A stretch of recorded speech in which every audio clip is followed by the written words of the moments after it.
दुष्काळ एक समस्या मराठी निबंध।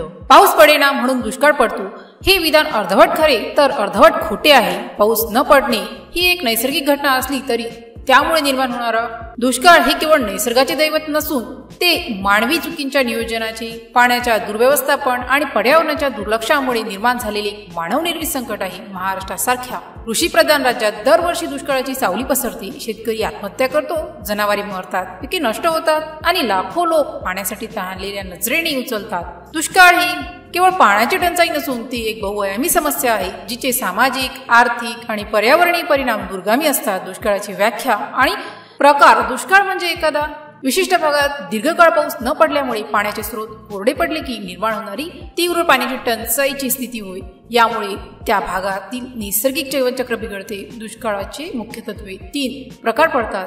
हा सर्वात सामान्य प्रकार आहे।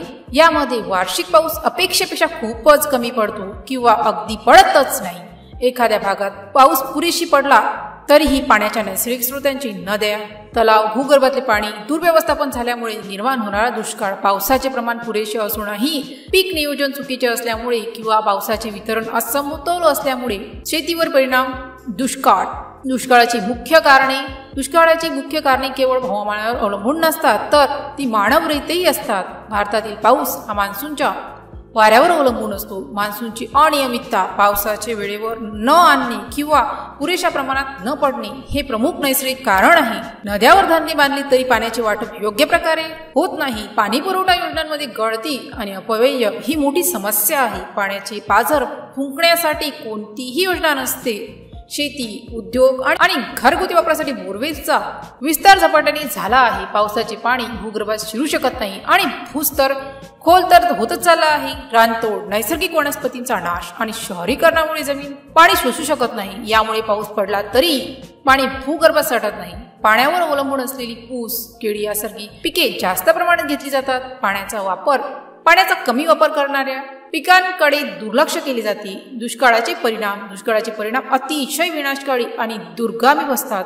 शेती हा दुष्काळाचा सर्वात मोठा बळी ठरतो। पिके कोमेजून जातात, शेतकऱ्यांचे उत्पन्न बुडते आणि कर्जबाजारी परिणामामुळे अनेक शेतकरी आत्महत्यासारख्या मार्गाला लागतात। शेती बुडल्याने ग्रामीण अर्थव्यवस्था कोसळते, अन्नधान्याचा टंचाई निर्माण होऊ शकतो ज्यामुळे किमती वाढतात आणि चलनवाढीचा प्रश्न निर्माण होतो। पाण्यासाठी लोकांना लांबच्या लांब अंतरावर जावे लागते। स्त्रियांवर यांचा विशेषतः वाईट परिणाम होतो। पाण्यावरून वाद निर्माण होतात। लोक रोजगारासाठी शहरांकडे स्थलांतर करतात ज्यामुळे शहरावर दबाव वाढतो। जमीन कोरडी पडून फटते, मृदा अपवर्धन वाढते, जैवविविधतेवर परिणाम होतो। हवेतील धूळ वाढते ज्यामुळे श्वसनसंबंधी आजार होतात। स्वच्छ पाण्याचा अभाव, पोषक आहार न मिळाल्यामुळे कुपोषण आणि विविध आजारांचा प्रादुर्भाव होतो।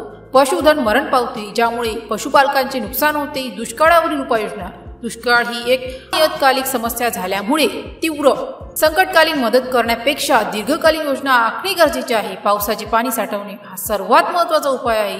तलाव, डबकी, पाझर तलाव जीर्णोद्धार आणि निर्माण करणे, पाऊस पाण्याचे संपादन करण्यासाठी रेन हार्वेस्टिंग प्रोत्साहन देणे, सिंचन सुविधांमध्ये सुधारणा, पारंपरिक पद्धती ओतणे, फ्लडिंग इरिगेशन ऐवजी टप्प्याटप्प्याने ओतणे, डीप इरिगेशन, स्प्रिंकलर सारख्या जलसंवर्धनाच्या पद्धतीचा वापर करणे, पाण्याचा कमी वापर करणाऱ्या आणि दुष्काळास तगवणाऱ्या पिकांची बाजरी, हरभरा लागवड करणे, ऊसासारख्या पाणी भक्षक पिकांवर नियंत्रण ठेवणे, भूगर्भातले पाणी वाढवण्यासाठी पावसाचे पाणी जमिनीत शिरवण्याच्या योजना राबवणे, अनधिकृत बोरवेल्सवर नियंत्रण ठेवणे, पाण्याचे अवमूल्यन मूल्य समजून घेऊन ते वाचवण्यासाठी सामान्य जनतेपर्यंत जागृती निर्माण करणे, प्रत्येक घरात पाण्याचा अपव्यय टाळणे, सरकारने जलयुक्त शिवार, मागणी आधारित सिंचन सारख्या योजना यशस्वीरित्या राबवल्या पाहिजे। दुष्काळग्रस्त भागात रोजगार हमी योजनेअंतर्गत कामे उपलब्ध करून द्यावी। दुष्काळ ही केवळ सरकारची जबाबदारी नसून ती प्रत्येक नागरिकांची जबाबदारी आहे। पाऊस न पडणे आपण थांबवू शकत नाही, पण त्यामुळे येणाऱ्या दुष्काळावर मात करणे